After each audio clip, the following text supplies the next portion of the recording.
शुक्ला जी, राहुल जी,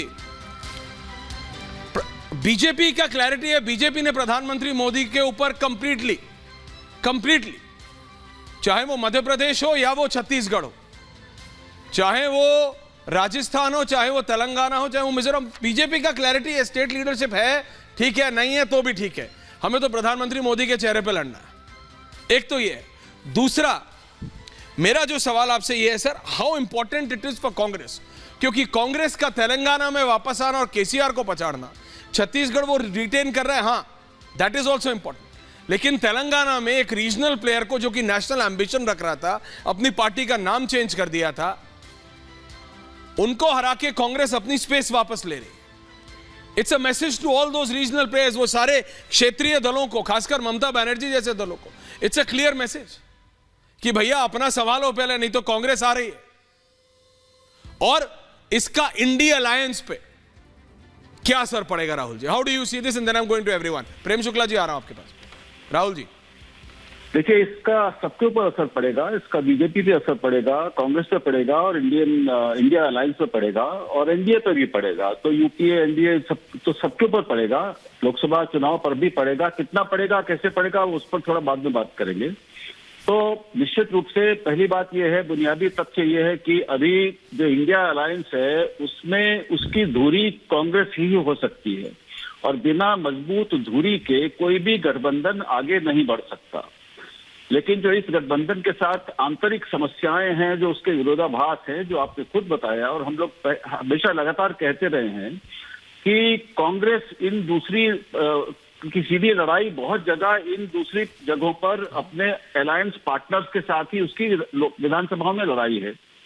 और हर पार्टी की कोशिश ये भी होती है कि भाई लोकसभा में भी उसके अधिक से अधिक सदस्य चुन के जाएं। तो ये जो पार्टियां जो एक लोकसभा में एक साथ आने की कोशिश कर रही हैं और अपने अपने राज्यों में एक आपस में लड़ रही हैं, ये कैसे समझौते करेंगे, कैसे इनमें टिकटों का बंटवारा कैसा होगा, कौन कितनी सीटें देगा अपने साथियों को और अपनी सीटें छोड़ेगा, किसको क्या मिलेगा और कोई क्या कितना देगा, इस पर निर्भर करता है कि इंडिया अलायंस की गठबंधन की स्थितियां कैसी बनती हैं। नहीं, पर राहुल जी, मेरा ये सवाल था कि अब केसीआर की हालत देख के अगर एग्जिट पोल ठीक होते हैं, 3 तारीख को पता लग जाएगा।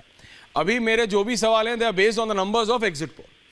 केसीआर जो कि एक नेशनल एम्बिशन रख रहे थे कि चलो मैं आगे बढ़ूंगा, कांग्रेस ने जिस तरह से वहां पलीता लगा रही है केसीआर का, और कांग्रेस के रिसर्जेंस हो रही है, एक तो इसका क्या मैसेज है कांग्रेस के लिए, कांग्रेस के फ्यूचर के लिए, हाउ डू यू सी?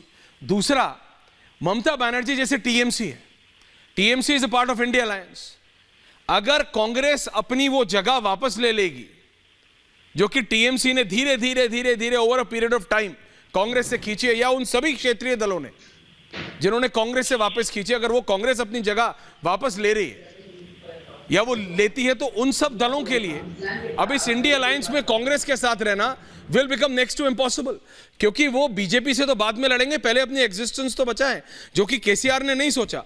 केसीआर ने सोचा बीजेपी इज नॉन एग्जिस्टेंट, मैं तो भैया नेशनल जा रहा हूं, वो तो अपना स्टेट नहीं बचा पा रहे। मैंने तो यही कहा कि भाई ये समस्या होगी इन लोगों के सामने, ममता बनर्जी के सामने समस्या आएगी, और कांग्रेस के सामने भी बंगाल में समस्या आएगी, उत्तर प्रदेश में समस्याएं आएंगी, अखिलेश यादव और कांग्रेस के बीच में समस्याएं आएंगी, जो पहले ही हम उसके नमूने देख चुके हैं। और भी जहां जहां कांग्रेस राज्यों में प्रतिद्वंदी है, लड़ रही है अपने अलायंस साथियों से, उनमें समस्याएं आएंगी। यही इस गठबंधन का सबसे बड़ा मैं कहूंगा कि विरोधाभास है, अंतर विरोध है, और उसकी चुनौती है। राइट, उससे नुकसान होगा, इसमें कोई शक ही नहीं, और यही उसकी कमजोरी भी है। तो बीजेपी के सामने ऐसी कोई समस्या नहीं है। बीजेपी का नेतृत्व बिल्कुल साफ है। इस गठबंधन का नेता कौन होगा, दूसरे नेता कौन होंगे, आपस में समझौते कैसे होंगे, कौन कितनी सीटें छोड़ेगा, इन्हीं सारे सवालों पर निर्भर करता है कि उसका भविष्य क्या होगा।